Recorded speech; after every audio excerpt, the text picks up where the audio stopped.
welcome back. If you're just joining us, you're watching the news at 10 live on Channels Television. A reminder of our top stories. Ahead of the 2019 general elections, the National Peace Committee steps up efforts towards peaceful conduct of the polls, meets with the leadership of INEC. President Buhari asked troops fighting insurgency in the northeast to look beyond recent losses and eliminate Boko Haram from existence, commiserate with families of Metele attack victims. Federal government to reopen investigation into the oil prospecting license 245 awarded to Malibu Oil in 2011 by the previous administration. And the Bank of England warns that a no-deal Brexit could send the economy of the United Kingdom into a recession worse than the financial crisis of 2008.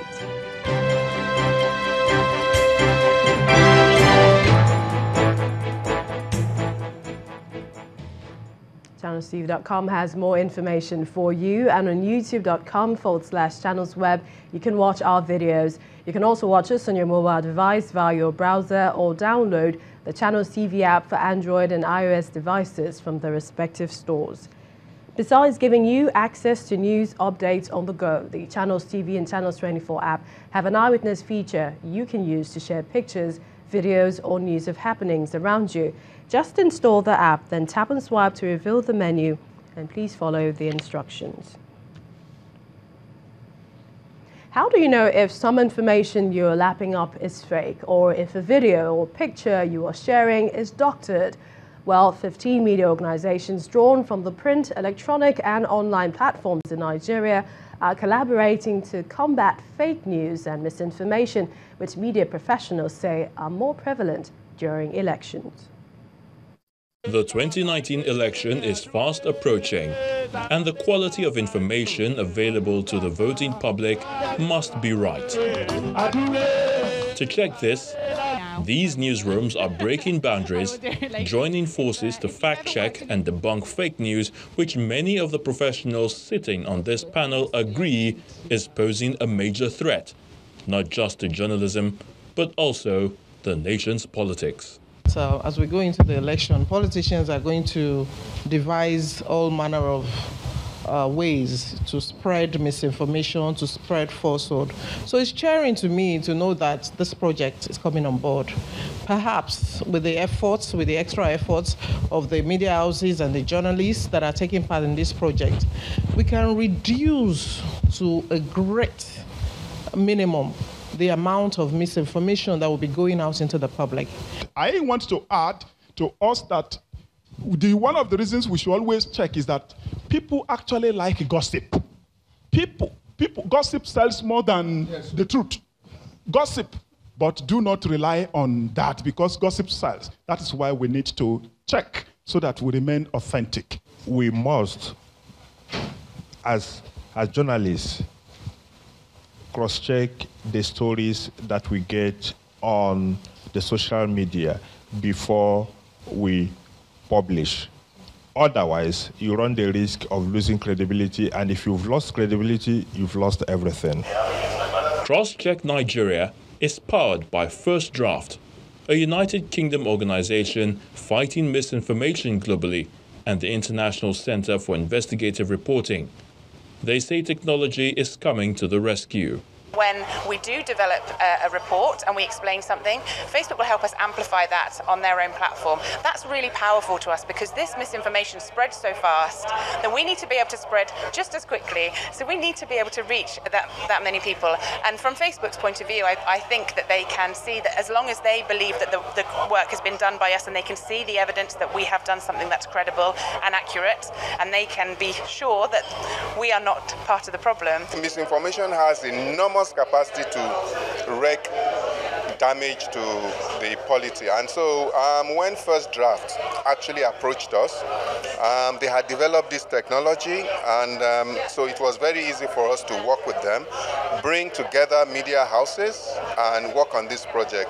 With the official launch of this project, Cross-Check Nigeria is working to develop a rapid and amplified response to false, misleading, and weaponized information ahead of the 2019 general elections. And for more stories, let's join Linda Kiwe from our Abuja studios. Hello, Linda. Hello, Millicent. Welcome to Abuja. And we begin with the education sector. The federal government is resuming negotiations with the Academic Staff Union of Universities, ASU, over the lecturers' lingering industrial action to resolve the contentious issues. The Minister of Education, Adamu, told journalists after the Federal Executive Council meeting, chaired by Vice President Yemi Osinbajo, that the government will meet with the union on Friday, November 30th. The federal government further approved a reduction of examination fees charged by national examination bodies. Our correspondent, Gloria Umezuke, has the report. The Vice President, Professor Yemi Osinbajo, chairs the week's Federal Executive Council meeting at the State House. Well, if I had the power, I would have... After the meeting held behind closed doors, the Minister of Education announced his efforts being made towards resolving the lingering ASU strike. If I had the power, I would have ordered them to call it off, but we have to negotiate. We are going to meet in my office on Friday, so you are invited, you can be there. And I hope we'll reach an agreement. Fees for the Joint Admissions and Matriculations Board, among other national examinations, are also slashed by the federal government. Whether it is because of the election or not election, I think parents deserve to have the fees reduced. Most of what is being charged actually it doesn't have to be, because a lot of it is being siphoned by corrupt officials. So accordingly, from January 2019, Jamb fees will reduce from 5,000 to 3,500 for the UTME. For the senior secondary school certificate charged by NECO, it will reduce from 11,350 to 9,850. And for the basic education certificate by NECO, again, it will be reduced from 5,500 to 4,000. The Interior Minister spoke on a 14.7 billion naira approval for biometric cards to replace the current ECOWAS travel certificate. All the biometric features of the holder of the card will be shown once it is, put within into the machine available at the airport. If somebody is a wanted person, it will appear to the immigration desk officer. So this actually checks issues of cross-border criminal activities in particular. 9.6 billion naira has also been approved by the Council towards 11 ecological intervention projects in 10 states of the Federation, including Lagos, Cross River, Adamawa, Kaduna, and Abuja. From the Presidential Villa, Gloria Umezuke, Channels Television News. Meanwhile, the House of Representatives has called for a state of emergency to be declared in the country's education sector. This followed a debate of almost 3 hours on the need to reform Nigeria's tertiary education system. The House is also planning to organize an educational summit to take a holistic look at the sector and prefer lasting solutions. Our correspondent, Lanre Lasisi, has this report. Federal universities in the country are currently on lockdown as the strike by the Academic Staff Union of Universities enters its 4th week. How this affects Nigeria's tertiary educational system came up for consideration in the House of Representatives as lawmakers considered the need to reform the sector. The House is worried that Nigeria loses a minimum of 1 trillion naira to education tourism annually because about 75,000 Nigerians are currently studying in Ghana, Benin Republic, and Egypt, among others.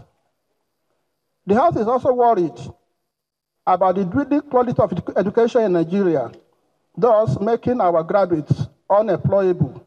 In a debate that stretched for almost 3 hours, lawmakers spoke of how things were in the past and lamented the way things are right now. Recently, our president in Paris, during the interactive session, openly agreed that the educational system was less than 5% funding. This is an international embarrassment. This is something that is unacceptable if we want to talk about capacity building, the future of the next generation in this country today. The public voted for us to design good policies, to ensure that the public institutions work. What do we do in return? We rejected those public institutions. We don't take our children to those public institutions, and we want to see magic that they should work. I have a bill that will actually address this. According to this lawmaker, there is a bill that is already past first reading in the House that can address some of the issues raised. Practically everything we have said here, that bill will correct it. This is a motion today, we are just discussing it. But we need to take proactive steps to stop it. The motion urged that a state of emergency be declared in the sector and the yearly budget for education be improved incrementally to 26% within the next 4 years, subject to the availability of funds. Those in favor of the motion as amended say aye. Those against it say nay. The ayes have it. Last year, the Minister of Education, Adamu, had called for a state of emergency to be declared in the sector, while last month, the National Economic Council had appealed to state governors to take a similar step in their states. What is clear is that this sector must be reformed as soon as possible. Lanre Lasisi, Channels Television News.